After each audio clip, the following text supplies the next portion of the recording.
കത്തിക്കടാ കേരള മുഖ്യനെ.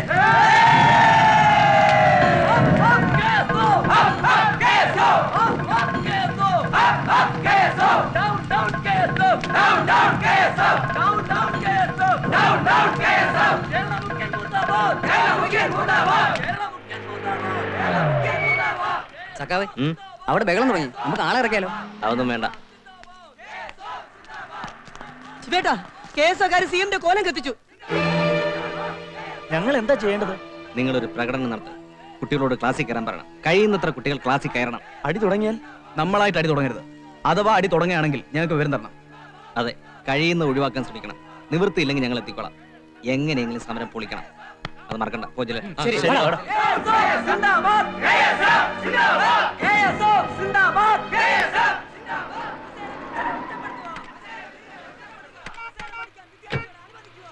എന്താ വില ഏതാ ഈ വഴി? ഏയ് വെറുതെ കോളേജൊക്കെ ഒന്ന് കാണാനാ.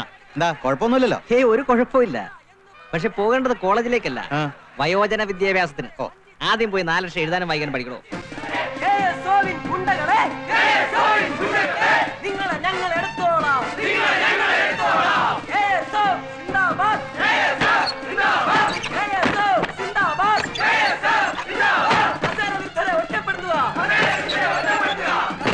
വിദ്യാർത്ഥികളെ അനുവദിക്കുക.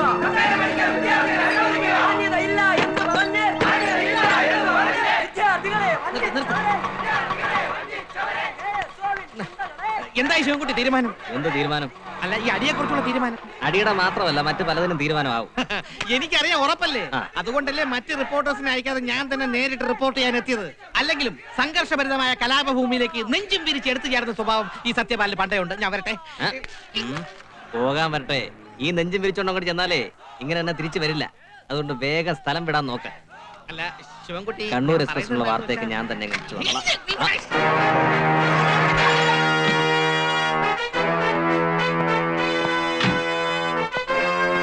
സർ, അകത്ത് അടി തുടങ്ങിയോടോ? ഇതുവരെ തുടങ്ങിയിട്ടില്ല.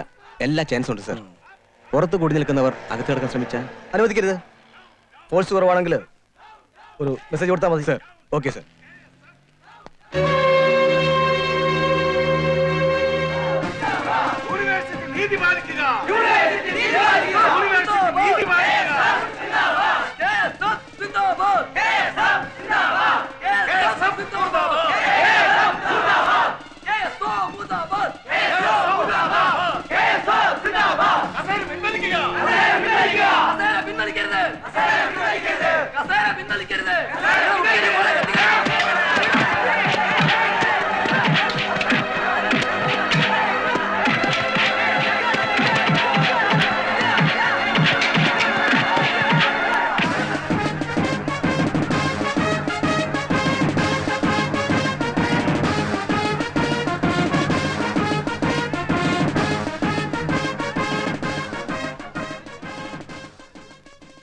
സ്വന്തം ബുദ്ധിയും ശരീരവും രാഷ്ട്രീയക്കാരൻ ആയുധമാക്കാൻ വിട്ടുകൊടുത്ത് അവരുടെ താല്പര്യങ്ങൾ സംരക്ഷിക്കാൻ തമ്മിൽ തല്ലി മരിക്കാൻ ഒരുങ്ങുന്ന എന്റെ പ്രിയപ്പെട്ട പാവം സഹപാഠികളോട് സഹതാപമാണ് ഞങ്ങൾക്ക് തോന്നുന്നത്.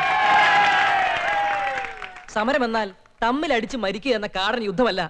പ്രതിഷേധം പ്രകടിപ്പിക്കാം, പിന്തുണ പ്രഖ്യാപിക്കാം. അതിനെല്ലാം സമാധാനത്തിന്റെയും സഹനത്തിന്റെയും ഒരുപാട് മാർഗങ്ങളുണ്ട്. നിങ്ങൾക്ക് വേണ്ടാത്ത ക്ലാസ് മുറികൾ ഞങ്ങൾക്ക് വേണമെങ്കിൽ ഞങ്ങളെ തടയാനും ഞങ്ങൾ ആവശ്യങ്ങൾ നിഷേധിക്കാനും നിങ്ങൾക്ക് അധികാരമില്ലെന്ന് ഓർക്കുക. ക്യാമ്പസ് കലാപഭൂമിയാക്കാനുള്ള നീക്കത്തിൽ നിന്നും ദയവ് ചെയ്ത് പിന്തിരിയുക. നിങ്ങളുടെ സഹോദരങ്ങളുടെ അഭ്യർത്ഥനയാണിത്.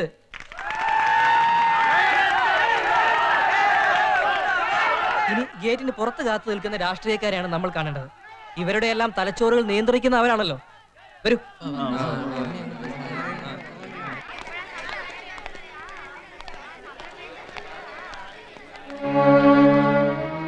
കോളേജ് ക്യാമ്പസുകളിൽ വീഴുന്ന ഓരോ തുള്ളി രക്തത്തിന്റെയും പിന്നിൽ പുറത്തുനിന്ന് വന്നെത്തി ക്യാമ്പസ് രാഷ്ട്രീയത്തിന്റെ നിയന്ത്രണം ഏറ്റെടുക്കുന്ന രാഷ്ട്രീയ പ്രവർത്തകരാണുള്ളത്. കോളേജിനകത്തുള്ള പ്രശ്നങ്ങൾ വിദ്യാർത്ഥികൾ തമ്മിൽ പരിഹരിക്കുന്നതല്ലേ ഭംഗി. അതിനിടയിലേക്ക് കടാൽ എറിഞ്ഞു കൊടുക്കാൻ നിങ്ങൾ കോളേജ് ഗേറ്റുകളിൽ ഉണ്ടാവരുത്. അതുകൊണ്ട് ദയവ് ചെയ്ത് നിങ്ങൾ തിരിച്ചു പോവുക. സ്റ്റൈലായിട്ട് സംസാരിക്കുന്നുണ്ടോടാ. പിന്മാറുന്നതല്ലേ ഭംഗി. ഞങ്ങൾ തിരിച്ചു പോകാൻ തയ്യാറാ. പക്ഷെ മറ്റാരും ഇവിടെ കാണില്ല എന്ന് ഉറപ്പ് കിട്ടണം. ക്യാമ്പസിൽ കയറി അക്രമം ഉണ്ടാക്കാൻ വന്നതല്ല ഞങ്ങൾ. കഴിവതും കുഴപ്പങ്ങൾ ഇല്ലാതാക്കാനാണ്.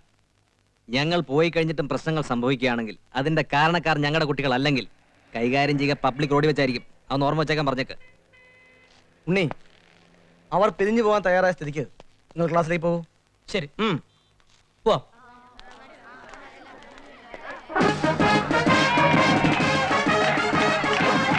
താഴെ ഇറക്ക്. എന്തായി കാണിക്കുന്നത്? താഴെ ഇറക്ക്. ഉണ്ണി ഇത് വലിയ വിജയമാണ്. വിജയത്തിന് തുടക്കം അത്രേ ആയുള്ളൂ.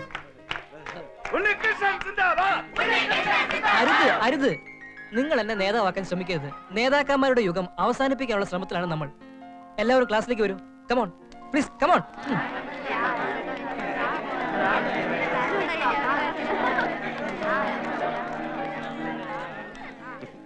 കൺഗ്രാറ്റ്സ്. അഭിമാനം തോന്നുന്നു അനിയ. ഇതൊരു വലിയ വിപ്ലവം സൃഷ്ടിക്കും. ഞാനൊരു പത്രക്കാരന്റെ കണ്ണോടുകൂടി മാത്രമല്ല ഈ സംഭവത്തെ കാണുന്നത്. ഈ കാലഘട്ടത്തിന്റെ ആവശ്യമാണ്. നിങ്ങൾ അതിന് തുടക്കം കുറിച്ചു. ഗുഡ്. എടാ ചെളുക്ക് പയ്യ, നീയെന്ന് കൊമ്പത്ത് കയറിയല്ലേ? നിനക്ക് കോളേജിൽ രാഷ്ട്രീയം നിരോധിക്കണമല്ലടാ.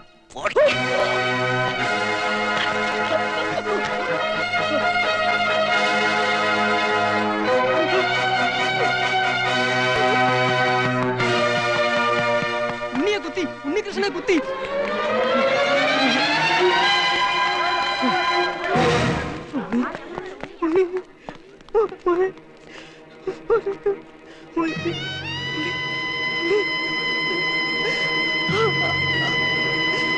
ഉണ്ണി